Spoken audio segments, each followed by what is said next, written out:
서울 청담동 뒷골목, 고급 부티크들 사이 좁은 골목 끝. 간판도 없는 3층 건물의 2층에 한소진의 아틀리에가 있었다. 오후 3시였지만 작업실은 어두웠다. 벨벳 커튼이 창문을 완전히 가리고 있었고 방 곳곳에 놓인 은촛대의 촛불만이 유일한 빛이었다. 소진 34은 어둠 속에서 일하는 것을 선호했다. 빛이 향의 본질을 방해한다고 믿었기 때문이다. 그녀의 작업대 앞에는 수백 개의 작은 향수병들이 줄지어 서 있었다. 각각의 병에는 손으로 쓴 라벨이 붙어 있었다. 자정의 제스민, 비 오는 날의 흙, 잊혀진 정원, 누군가의 마지막 춤. 오늘도 그녀는 새로운 향을 블렌딩하고 있었다. VIP 고객이 주문한 이별의 향수였다. 베이스에 샌다로드를 깔고 미들에 시든 장미를 넣고 탑 노트에는 똑똑. 문 두드리는 소리에 소진의 손이 멈췄다. 그녀는 예약제로만 운영했고 오늘 오후에는 아무 약속도 없었다. 예약 없이는 받지 않습니다. 소진이 문을 열지도 않고 차갑게 말했다. 한소진 씨, 잠깐만 시간을 내주실 수 있을까요? 남자의 목소리였다. 낮고 깊었다. 묘하게 익숙한 느낌이 들었지만 소진은 그를 아는 사람이 없었다. 그녀가 마지못해 문을 열었을 때 복도에 서 있는 남자가 보였다. 30대 후반으로 보이는 남자는 완벽하게 재단된 짙은 네이비 수트를 입고 있었다. 머리는 깔끔하게 뒤로 넘겨져 있었고 은퇴 안경 너머로 보이는 눈은 놀라울 정도로 깊었다. 하지만 그 눈빛 어딘가에 위태로운 무언가가 있었다. 그리고 그 순간 소진의 세계가 흔들렸다. 남자에게서 풍겨오는 향, 그건 미드나잇 블루. 소진이 작게 중얼거렸다. 남자가 희미하게 미소 지었다. 제가 찾아온 이유를 아시는군요. 재두장 10년 전의 눈물. 남자는 강민혁이라고 자신을 소개했다. 소진의 작업실 안으로 들어선 민혁은 주위를 천천히 둘러보았다. 수백 개의 향수병, 말린 꽃들이 매달린 천장, 구석에 놓인 오래된 축음기, 그리고 벽 한쪽을 가득 채운 낡은 책들. 향수 제조에 관한 책인가요? 민혁이 물었다. 아니요, 시집들이에요. 소진이 대답했다. 향은 시와 같아요. 단어가 아니라 감정으로 말하죠. 민혁은 작업 테이블 맞은편의 의자에 앉았다. 소진도 자리에 앉으며 그를 관찰했다. 고급 수트, 명품 시계, 정돈된 외모, 전형적인 강남 재벌 2세처럼 보였다. 하지만 그의 눈빛은 달랐다. 마치 오랫동안 무언가를 찾아 헤맨 사람의 눈빛. 그리고 그에게서 계속 풍겨오는 향, 미드나잇 블루. 어떻게 그 향수를 갖게 됐죠? 소진이 직설적으로 물었다. 파리에서요. 3년 전 소더비 경매였습니다. 민혁이 천천히 말했다. 빈티지 향수 컬렉션 경매였는데 그중 하나가 눈에 띄었어요. 작은 유리병에 담긴 짙은 파란색 액체. 라벨에는 손글씨로 midnight blue 한소진 2015라고 적혀 있었죠. 2015년. 소진은 그 해를 너무나 잘 기억하고 있었다. 7년을 사귄 연인과 헤어진 해. 그녀가 가장 사랑했던 사람이 다른 여자와 결혼한다는 소식을 들은 밤. 소진은 이 작업실에서 밤새 울었다. 그리고 새벽 5시. 눈물로 범벅이 된 얼굴로 그녀는 향수를 만들기 시작했다. 베티버의 쓴맛, 앰버그리스의 깊은 관능, 아이리스의 차가운 우아함, 그리고 작업대 위에 떨어진 그녀의 눈물 한 방울. 미신이었다. 하지만 옛 조향사들은 믿었다. 눈물이 섞인 향수는 저주가 된다고, 그 향을 쓰는 사람은 향을 만든 사람의 감정에 사로잡힌다고. 소진은 그 향수를 단 한 병만 만들었다. 그리고 자신이 보관할 생각이었다. 하지만 6개월 후 돈이 급하게 필요했던 그녀는 그것을 한 컬렉터에게 팔았다. 레시피는 완전히 폐기했다. 경매에서 얼마를 주셨어요? 소진이 물었다. 5만 유로. 소진이 눈을 크게 떴다. 그렇게 비싸게요?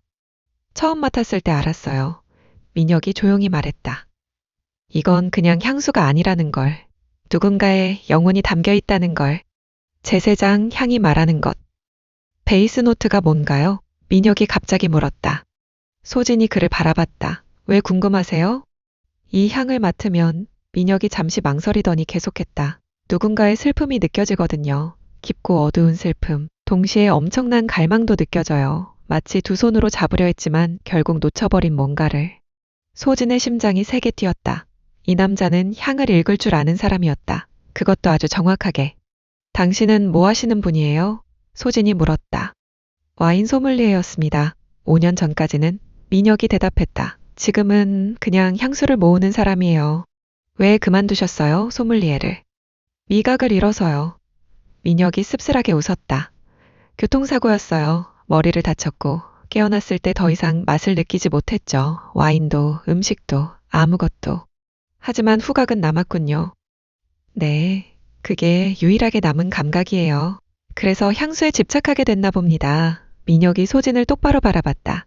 특히 미드나잇 블루에. 소진은 천천히 일어나 민혁에게 다가갔다. 그의 바로 앞에 서서 그녀는 무릎을 굽혀 그의 눈높이에 맞췄다. 그리고 조심스럽게 그의 손목을 잡았다. 민혁의 맥박이 빨라지는 것이 느껴졌다. 소진은 그의 손목에 코를 가까이 댔다. 깊게 숨을 들이마셨다. 미드나잇 블루의 베이스 노트인 베티버가 가장 먼저 느껴졌다. 하지만 그 아래 더 깊은 곳에 당신, 소진이 놀란 목소리로 말했다.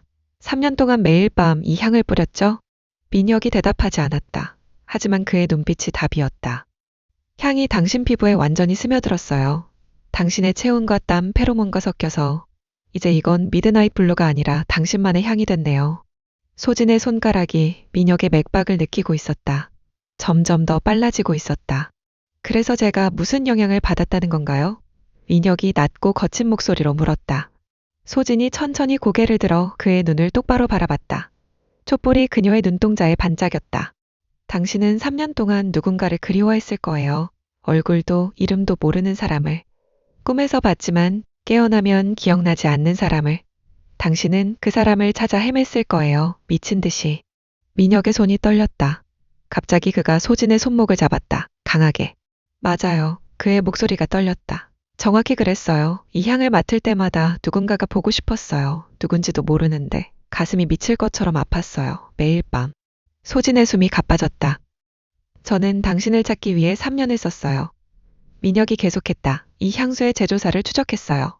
파리의 컬렉터, 런던의 딜러, 도쿄의 경매장, 마침내 당신의 이름을 찾았고 이 작업실을 찾았어요. 왜요? 소진이 속삭였다. 왜 그렇게까지? 민혁이 그녀의 손목을 자신의 입술 가까이 가져갔다. 그의 입김이 그녀의 피부에 닿았다. 그게 당신이었으니까요. 제가 3년 동안 그리워한 사람. 제 내장 금기의 경계. 소진은 손을 빼려 했다. 하지만 민혁이 놓아주지 않았다. 한소진 씨, 민혁이 그녀의 이름을 불렀다. 제게 향을 하나 만들어주세요. 저는 맞춤 향수를 만들지 않아요. 소진이 말했다. 하지만 그녀의 목소리는 평소보다 떨리고 있었다. 왜요?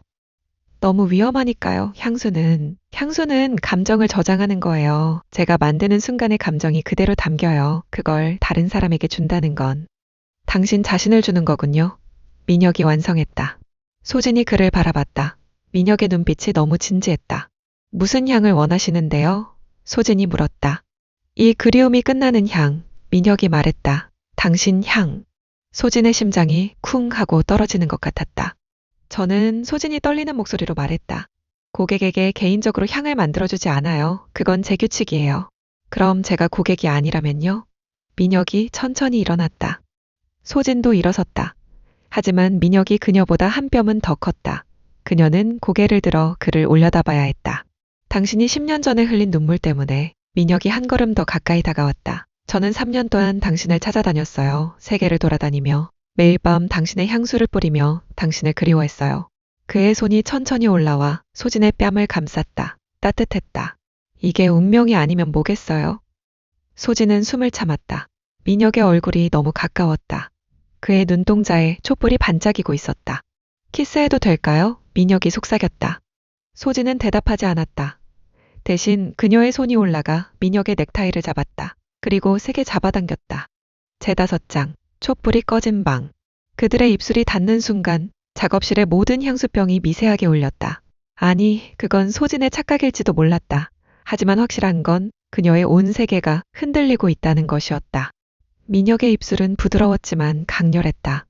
마치 그가 3년 동안 이 순간을 상상해온 것처럼. 소진은 그의 어깨에 손을 올렸고 민혁은 그녀의 허리를 끌어당겼다. 키스는 길었다. 부드럽게 시작되었지만 점점 깊어졌다. 민혁의 손이 소진의 머리카락을 쓰다듬었고 소진의 손가락은 그의 셔츠 단추를 더듬었다. 잠시 떨어졌을 때 둘은 거칠게 숨을 고르며 서로를 바라봤다. 당신 향, 민혁이 그녀의 목선에 코를 묻으며 말했다. 미드나잇 블루보다 훨씬 더 위험해요. 무슨 향인데요? 소진이 숨을 헐떡이며 물었다. 중독의 향이요. 민혁이 그녀를 다시 끌어안았다. 이번엔 더 강하게. 소진의 등이 작업 테이블에 닿았고 향수병 몇 개가 떨어져 바닥에서 깨졌다. 제스민과 장미의 향이 방 안에 퍼졌다. 하지만 둘은 신경 쓰지 않았다. 민혁의 입술이 소진의 목을 따라 내려갔다. 소진은 눈을 감고 그의 머리카락에 손가락을 묻었다. 민혁 씨, 소진이 떨리는 목소리로 불렀다. 응? 민혁이 그녀의 쇄골에 입술을 댄 채 대답했다. 우리 너무 빨리 가는 것 같아요. 민혁이 얼굴을 들어 그녀를 바라봤다. 그의 눈빛은 어두웠지만 부드러웠다. 3년을 기다렸어요. 빠르다고 생각하지 않아요. 그가 그녀의 입술에 짧게 키스했다. 하지만 당신이 원하지 않으면 멈출게요. 소진은 그를 바라봤다. 그의 눈 속에서 진심을 봤다. 그리고 자신과 같은 외로움도 봤다. 멈추지 마세요. 소진이 속삭였다. 민혁이 미소 지었다. 그리고 그녀를 다시 끌어안았다. 작업 테이블 위에 마지막 촛불이 흔들리더니 꺼졌다. 어둠 속에서 두 사람의 실루엣만이 남았다. 서로를 끌어안고 키스하고 속삭이는. 방 안에는 깨진 향수병에서 흘러나온 수십 가지 향이 섞여 있었다. 제스민, 장미, 베티버, 샌다루드, 엠버. 그리고 그 모든 향 위에 두 사람의 체온이 만들어내는 새로운 향이 더해졌다. 그건 이름 붙일 수 없는 향이었다. 갈망과 위로, 외로움과 충족, 과거와 현재가 섞인 제6장 새벽의 고백. 새벽 5시. 소진은 민혁의 품에 안겨 작업실 구석의 낡은 소파에 누워 있었다. 그의 셔츠를 걸치고 있었고 민혁은 상의를 벗은 채 그녀를 끌어안고 있었다.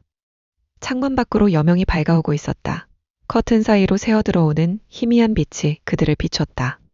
한소진, 민혁이 그녀의 이름을 불렀다. 응?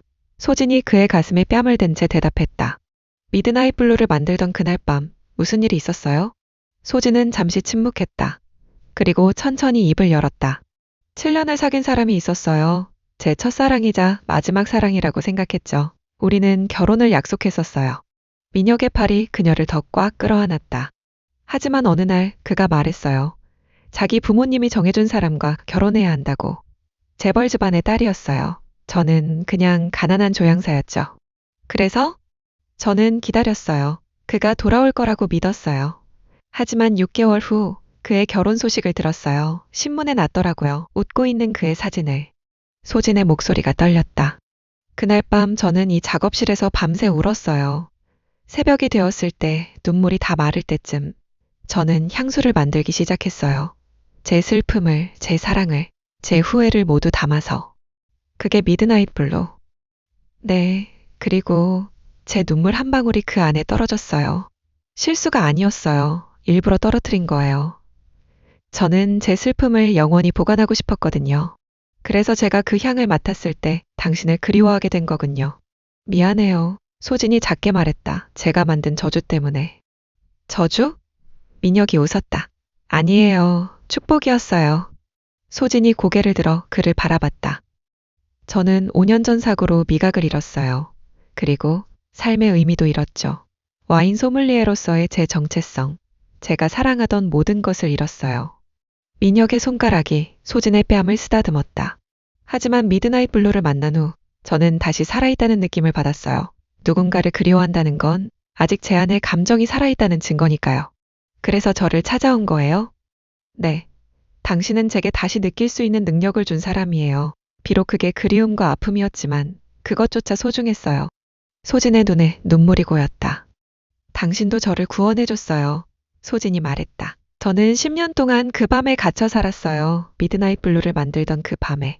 하지만 지금 당신과 함께 있으니 저는 마침내 그 밤에서 빠져나온 것 같아요. 민혁이 그녀를 끌어안고 깊게 키스했다. 부드럽고 느린 키스였다. 서두르지 않는, 영원히 계속될 것 같은. 창밖으로 해가 떠올랐다. 새로운 하루가 시작되었다.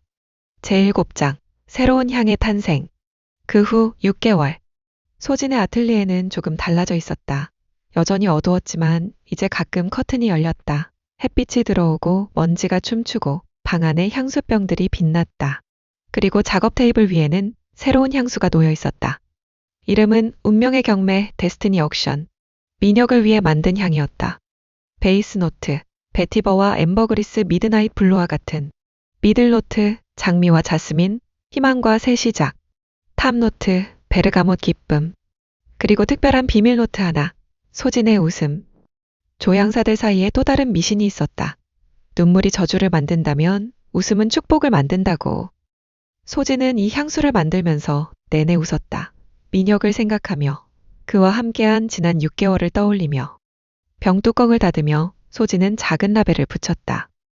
To 민혁? 당신을 만나기 위해 10년을 기다렸습니다. 그리고 당신이 저를 찾기 위해 3년을 썼다는 걸 알았습니다. 이제 우리에게는 영원히 남았습니다. 당신의 향을 기억하는 사람, 소진. 문이 열리는 소리가 들렸다. 소진아, 나야. 민혁의 목소리였다. 이제 그는 매일 이곳에 왔다. 때로는 함께 향을 만들고, 때로는 그냥 소파에 누워 이야기를 나누었다. 소진이 돌아서자 민혁이 꽃다발을 들고 서 있었다. 파리에서 공수한 그라스의 장미예요. 당신이 찾던 거. 소진이 달려가 그를 껴안았다. 민혁이 웃으며 그녀를 들어올렸다. 오늘 뭐 만들었어? 민혁이 물었다. 당신을 위한 거. 소진이 그의 목에 팔을 감으며 말했다. 또? 지난주에도 만들어줬잖아. 매일 만들고 싶어요. 당신의 모든 순간.